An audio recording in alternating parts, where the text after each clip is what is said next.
ያሰማን።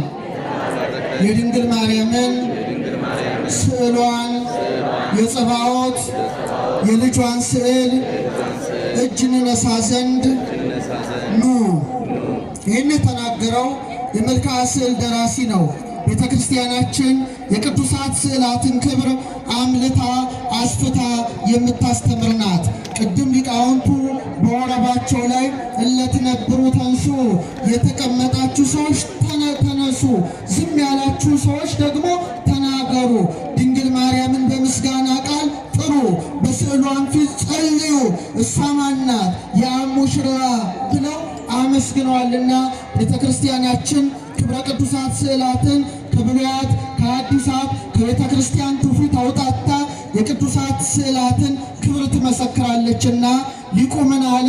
ንሳለማ ንዑ ለስዕለ ማርያም ቡርክት፣ የተባረከች የድንግል ማርያምን ስዕል እንሳለም ዘንድ ነው ይላል። ዛሬ እንደ እግዚአብሔር ቸርነትና እንደ እግዚአብሔር ቅዱስ ፈቃድ በጣም ለጥቂት ደቂቃ ስለ ጸባዖት ስለ ልጇ ስዕል በተለይ ደግሞ ሉቃስ ስለ ሳላት ስለ እመቤታችን ስዕል እጥር ምጥን ያለች ትምህርት እንማራለን። ምሳሌውን እናያለን።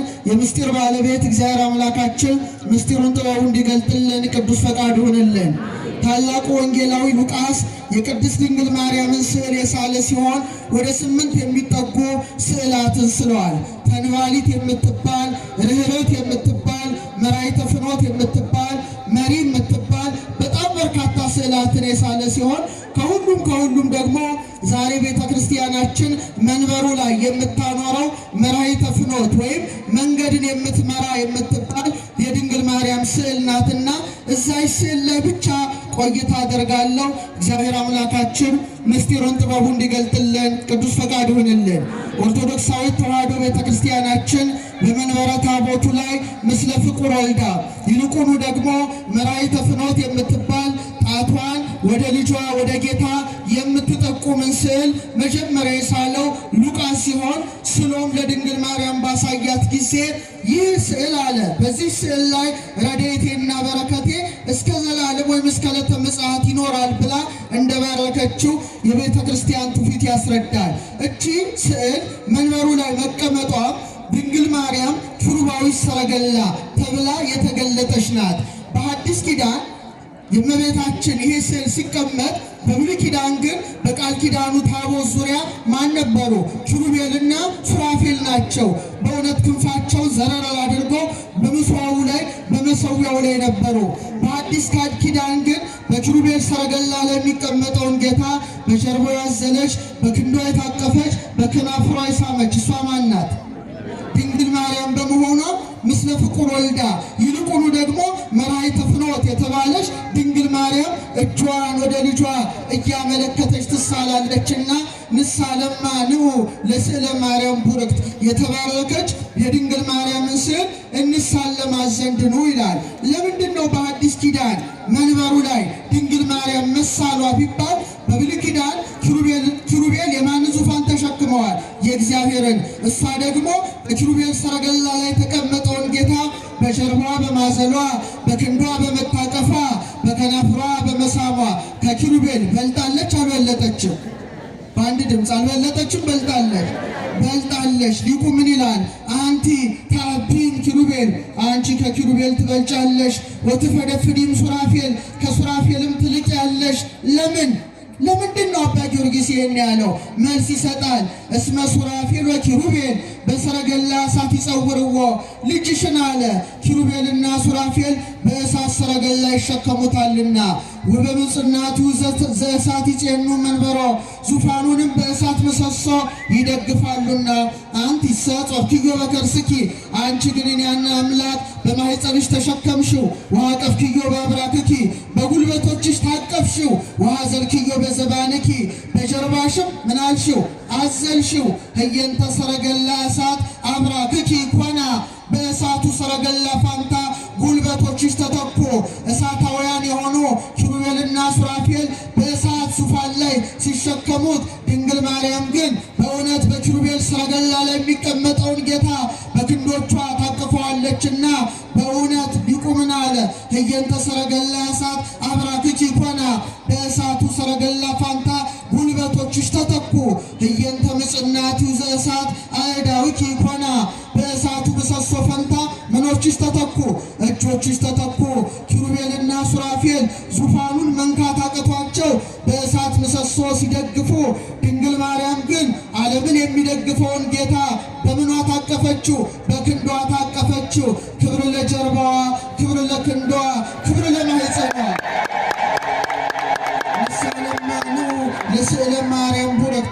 ስለዚህ የቡርክት ስዕል የድንግል ማርያም ስዕል መንበረ ታቦቱ ላይ ይሳላል። ያችን ስዕል ትኩር አድርጋችሁ ስትመለከቱ ስንት አክሊላት አሏት? ተለይታ ሁለት አክሊላት አሏት። የመጀመሪያው አክሊል ምንድን ነው? አክሊለ ብርሃን ነው። ከላይ የብርሃን አክሊል በራሷ ላይ ይቀመጣል። ዝቅ ብሎ ደግሞ በወርቅና በዕንቁ የተሰራ ምንን ተቀዳጅታለች? አክሊልን ዘውድን ተቀዳጅታለች። በሁለት አክሊላት ያማረች ያጌጠች የተዋበች እሷ ማን ናት? የምድርም የሰማይም ንግሥት ድንግል ማርያም ናት። ክብር ይግባት ንግሥታችን። ስለዚህ ሉቃስ በሳላት ስዕል ላይ ከላይ አክሊለ ብርሃን አድርጎ ከታች ደግሞ በወርቅ የተሰራ ዘውድን አቀዳጅቶ ድንግል ማርያም በእውነት የምድርም የሰማይም ምንድነት ንግሥት መሆኗን መሰከረላት። ስለዚህ ስዕሏ ፊት ቆመን በምንጸልይበት ጊዜ ሁለቱን አክሊላት ስንመለከት በምድርና በሰማይ ንግሥት ፊት ቆመን ጸሎታችንንና ልመናችንን ወደ ንጉሠ ሰማያት ወደ ምድር ወደ ክርስቶስ እንድታሳርግልን ምን እንላታለን? እንማጸናታለን። ድንግል ማርያም ምናችን ናት? ንግሥታችን። እስቲ በሉ ድገሙት እስቲ። ንግሥታችን ናት። ኢሳይያስ መሰከረላት በምዕራፍ 49 ቁጥር 23 ላይ ንግሥተ ንግሥታት ስለሆነች ምን አላት? ነገሥታ ማሆትኪ ነገሥታት አለ አያቶችሽ አባቶችሽ ናቸው። ወነጋሲያት አጻንያትኪ ንግሥታቱ አለ ገረዶችሽ ናቸው አለ። ምኖችሽ ናቸው? ገረዶችሽ ናቸው። ወይ ሰግዱ ለኪ ውስተ ገጸ ምድር ግንባራቸውን ዝቅ አድርገው ምድር አስነክተው ይሰግዱልሻል። ወይ ልብሱ ጸበለ እግርኪ የእግርሽንም ትቢያ ይልሳሉ በማለት ለንግሥተ ሰማያት ወምድር ለድንግል ማርያም የሚገባውን የአክብሮትን ስግደት ታላቁ ነቢይ ኢሳይያስ መስክሯልና በስዕሏ ፊት እንሰግዳለን እኛ ኦርቶዶክሳውያን። ንግሥታችን ናት፣ ንግሥታችን ናት። ኢሳይያስ ብቻ መስክሮ አልቀረም። ዮሐንስ በራእዩ በምዕራፍ 12 ቁጥር 1 ላይ ወአስተርአየ ተአምራቢ በውስተ ሰማይ በሰማይ ውስጥ አለ ታላቅ ምልክት ታየ አለ። ቀና ብሎ ሲመለከት ማንን ተመለከተ? ወንድ ልጅ የወለደችውን ድንግል ማርያምን ተመልክቷል። ሲመለከታት ደግሞ እንዲሁ አላያትም። ብእሲትን ተትለብስ ፀሐይን ተጎናጽፋ ምንን ለብሳ? ድገሙት። ምንን ለብሳ?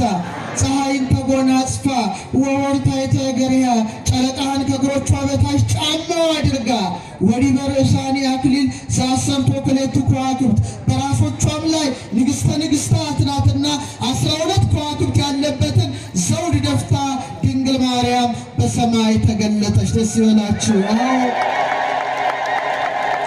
ብዙ ንግሥታት ምድራችን አስተናግዳለች።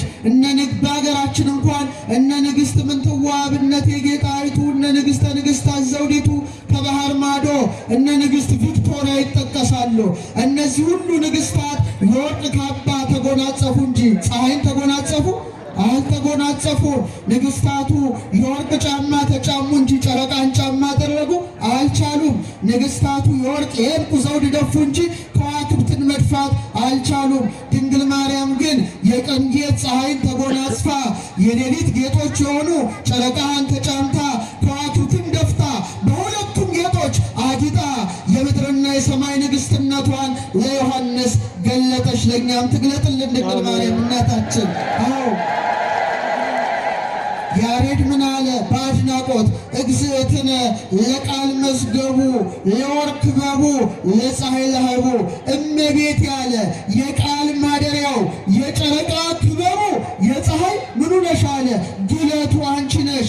ፍሬ ሲያኪ ለበሉ ይጠቡ አንቲ ያልቡ ያንቺን ፍሬ የበሉ አለ ይራቀቃሉ።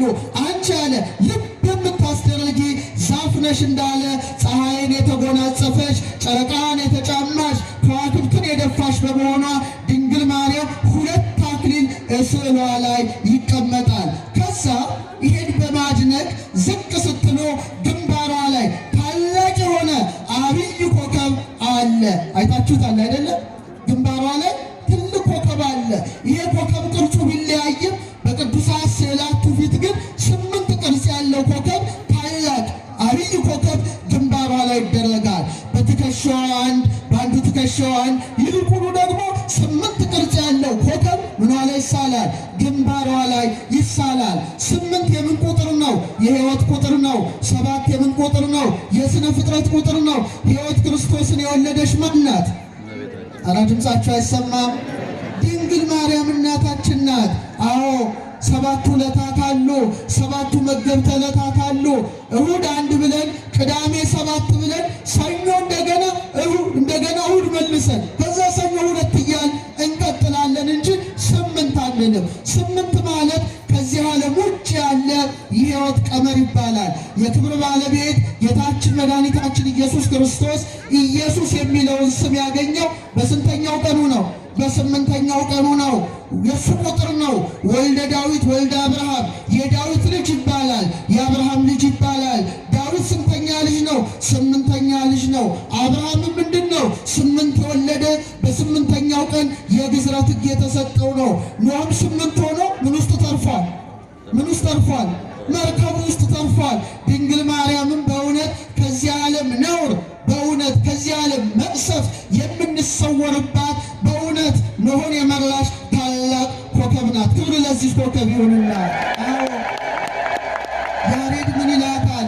የእቲ ተአቢ እምአንስት፣ እሷ አለ ከሴቶች ትበልጣለች። ለምን? እሞሙ ለሰማዕት፣ የሰማዕታት እናታቸው፣ ወእኅቶሙ ለመላእክት፣ የመላእክት እህታቸው፣ መድኃኒቶሙ ለነገሥት፣ የነገሥታት መድኃኒታቸው፣ አክሊል ንጹሕ ለካህናት፣ የካህናት ንጹሕ አክሊላቸው ካለ በኋላ ብርሃኖሙ ለከዋክብት ይላታል።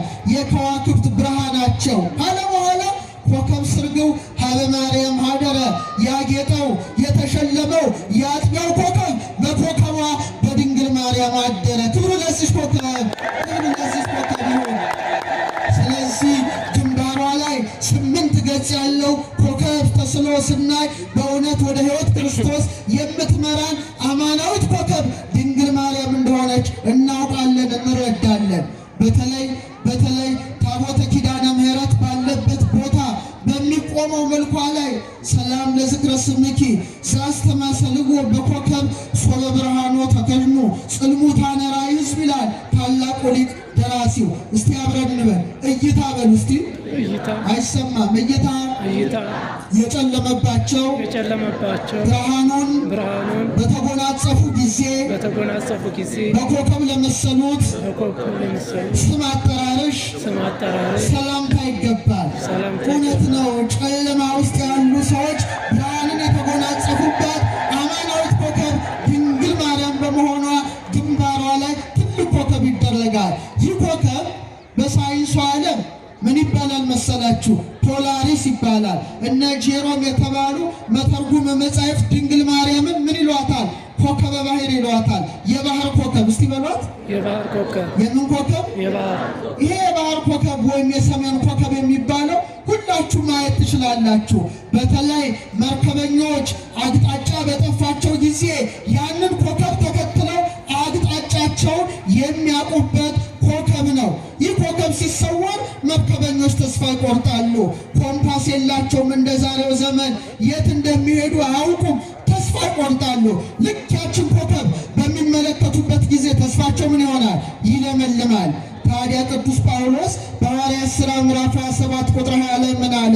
ብዙ ቀንም አለ ፀሐይና ጨረቃን ከዋክብትንም ሳናይ ትልቅ ነፋስ ሲበረታብን ወደፊት እንድናለን የሚል የሁሉም ተስፋ ተቆረጠ አለ። ምን ሳየው ሲቀሩ ፀሐይ ማየት አቃታቸው፣ ጨረቃ ማየት አቃታቸው፣ ከዋክብት ማየት አቃታቸውና ተስፋ ቆረጡ። ምን ውስጥ ሆነው? መርከብ ውስጥ ሆነው ነው።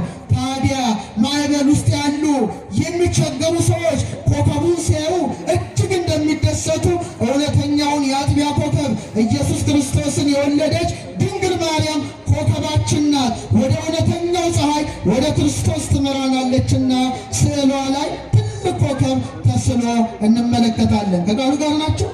ስለዚህ ስዕሏ ፊት ለጸሎት ስትቆሙ ይህን ኮከብ ባያችሁ ጊዜ ሁሌ እንድታስቡ እንድታሰላስሉ ያስፈልጋል። ሊቃውንት ምን ይላሉ? ኮከብ ይላሉ ልዑል ነው። ኮከብ ምንድን ነው? ምጡቅ ልዑል እንደሆነ ድንግል ማርያም ምንድን ናት? ልዕልት ናት። እስቲ በሏት ምንድን ናት? ኮከብ ብሩህ እንደሆነ ድንግል ማርያም ምንድን ናት? ብሩህት ናት። ኮከብ ደማቅ እንደሆነ ድንግል ማርያም በቅድስና ምንድን ናት? የደመቀች ናት። ኮከብ መንገድ እንደሚመራ ድንግል ማርያምም መራ መንግሥተ ሰማያት ወደ መንግሥተ ሰማያት መርታ የምታገባ ናት። ኮከብም ኮከብ ይሄይስ ክብሩ አንዱ ኮከብ ከአንዱ ኮከብ እንደሚበልጥ ከሁሉም ከዋክብት ቅዱሳን ይልቅ የደመቀችው ኮከብ ድንግል ማርያም ብቻ በመሆኗ ከቅዱሳት ስዕላት በተለየ መልኩ ድንግል ማርያም ግንባር ላይ ማንም ቅዱሳን ላይ የማይደረገው እሷ ላይ ግን ታላቅ ኮከብ ይደረግላታል። ክብር ለእናታችን፣ ክብር ለእናታችን። የደመቀችው የከበረችው የገነነችው በንጽሕና በቅድስና ያማረችው ያጌጠችው የተዋበችው ከድንግል ማርያም በቀር ማን ትገኛለች? ትገኛለች እንዴ? አትገኝም። ስለዚህ ሦስት ከዋክብት ስትመለከቱ በጣም ተደሰቱ። አንዱ ግራ ትከሻዋ ላይ ነው፣ አንዱ ቀኝ ትከሻዋ ላይ ነው፣ አንዱ ግንባሯ ላይ ነው። በእውነት ሦስት ከዋክብት መደረጉ ድንግል ማርያም በሦስት ወገን ምንድን ናት? ድንግል ናት። ጌታን ከመውለዷ በፊት እስቲ ድንግል በሉ እስቲ። ጌታን በወለደች ጊዜ ከወለደችው በኋላ ዘላለማዊ ድንግል ስለሆነ ከማንም ተለይታ ሦስት ታላላቅ ከዋክብት ይሳሉባታል።